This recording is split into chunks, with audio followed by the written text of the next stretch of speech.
ఈరోజు మా బాబు పన్నీర్తో ఒక రెసిపీ అడిగాడు. అవుట్ సైడ్ పన్నీర్ ఎందుకులే పర్చేస్ చేయటం, సరే ఇంట్లోనే ప్రిపేర్ చేద్దాంలే అనుకున్నాను. ఇలా అనుకున్న ప్రాసెస్లో ఏంటంటే ఒక 2 days నుంచి నేను మిల్క్ తోడు పెట్టడం మర్చిపోయాను. అవి చూస్తే ఆల్మోస్ట్ 1 లీటర్ వరకు ఉన్నాయి. సరే పాలు ఉన్నాయి కదా, ఇంకెందుకు పన్నీర్ని ప్రిపేర్ చేసేద్దామని స్టార్ట్ చేసేసాను. పాలు మరిగిన తర్వాత వాటిలో కొంచెం కర్డ్ని మెల్ట్ చేసి మరుగుతున్న పాలల్లో యాడ్ చేశాను. హాఫ్ లెమన్ని కూడా మనం ఇక్కడ యూస్ చేసుకోవడం జరిగింది. ఇవన్నీ పాలలో మిక్స్ చేసిన తర్వాత పాలు మొత్తం విరిగిపోయి ఒక అద్భుతం అయితే జరిగిందని చెప్పాలి. అదేంటి అంటే 1 లీటర్ పాలల్లో జస్ట్ ఒక 2 గిద్దలు పన్నీర్ వచ్చిందేమో అని చెప్పొచ్చు అనమాట. మొత్తం వాటరే. చూస్తున్నారు కదా ఈ రెసిపీలో ఎలా వచ్చిందో వాటర్ అనేది. సో రియల్లీ షాక్ అనమాట. ఏంటి ఇవి చిక్కటి పాలు పోయించుకుంటేనే ఇలా ఉన్నాయి, ఇంకా పల్చడి పాలు కానీ ప్యాకెట్లు అయితే కనుక ఇంకెంత దారుణంగా ఉంటుందా అనిపించేసింది నాకైతే.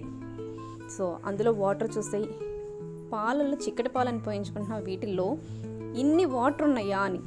కానీ మన హెల్త్కి ఇది కూడా మంచిదని చెప్పొచ్చు. ఎందుకంటే బాగా చిక్కటి పాలని మన బాడీ డైజెషన్ చేసుకోలేదు కాబట్టి.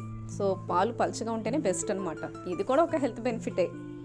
ఇలా ప్రిపేర్ అయిన కన్సిస్టెన్సీని ఒక క్లాత్లోకి మనం మూట కట్టేసేసి ఆ వాటర్ ఏదైతే ఉంటుందో దాంట్లో అదంతా కూడా కిందకి పోయేలాగా మనం పెట్టుకోవాలన్నమాట. బరువు అనేది పెట్టుకుంటే సో పన్నీర్ అనేది మనకు ప్రిపేర్ అయిపోతుంది. సో చూస్తున్నారు కదా, ఇట్లా మనం ఒక జల్లెల్లోకి పెట్టుకుంటే దాంట్లో ఉన్న ఎక్సెస్ వాటర్ ఏదైతే ఉందో ఆ మొత్తం కూడా వచ్చేస్తుంది. ఆ పన్నీర్ కన్సిస్టెన్సీ ఏదైతే ఉందో అది రెడీ అయ్యింది. సో దీన్నంతా కూడా ఒక క్లాత్లోకి మూట కట్టి 8 hours దాని మీద బరువు పెట్టించాను. 8 hours తర్వాత ఆ క్లాత్ ఓపెన్ చేసి చూస్తే ఎమ్మి పన్నీర్ రెడీ అయిపోయింది. సో దీన్ని కట్ చేసి 1 piece నోట్లో టేస్ట్ చేశాను. చాలా టేస్టీగా ఉంది. బయట కొని షాప్స్లో కొనే వాటికంటే కూడా చాలా టేస్టీగా ఉంది. వన్స్ మీరు ట్రై చేయండి.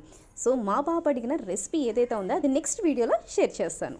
మీరు కూడా ఈ రెసిపీని ట్రై చేసి ఎలా ఉందో కామెంట్లో చెప్పండి. ఇలాంటి మరిన్ని హెల్తీ రెసిపీస్ కోసం సబ్స్క్రైబ్ మై ఛానల్.